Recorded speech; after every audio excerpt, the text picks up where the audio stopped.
So welcome. So the sum simplify பண்ணுவாங்க 2 plus 1 by 3 4 by 5 by 2 plus 1 by 3 plus 1 by 1 plus 1 by 4. கவனிங்க. First numerator பண்ணுவோம். இதை cross multiply பண்ணுறேன்.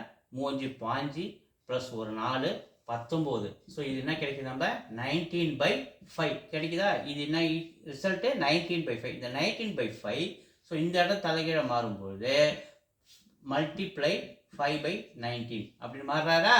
Multiply தலைகீழ 5/19 மாறுறாரு. ஸோ இந்த இடத்த அப்படியே எழுதுற பாருங்க 2 plus 1 into 5 5/19. ஸோ மேலே நமக்கு கிடைச்சி போச்சு. கீழே வரும் பாருங்க, கீழேருந்து வரேன்.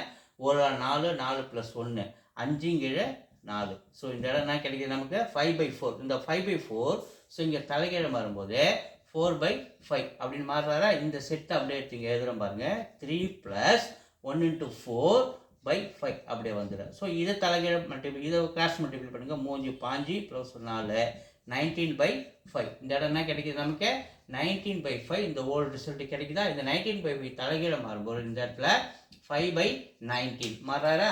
ஸோ இதை திருப்பி இங்கே எடுத்து எழுதுறோம் பாருங்க 2 + 1 into 5/19 அப்படியே 1 கூட மல்டிபிள் அப்படியே வந்தால் 2 + 1 into 5/19 அப்படியே 5/19. 2 + 5/19 நமக்கு இந்த இடத்துல கிடைக்குது. டினாமினேட்டர் 2 + 5/19. ஸோ மேலே பாருங்க 2 + 5/19 கீழே 2 + 5/19 கேன்சல் பண்ணால் நமக்கு 1 டைம்ஸ் மேலே 1 டைம்ஸ் கீழே 1 டைம்ஸ். ஆன்சர் நமக்கு 1. C is the answer.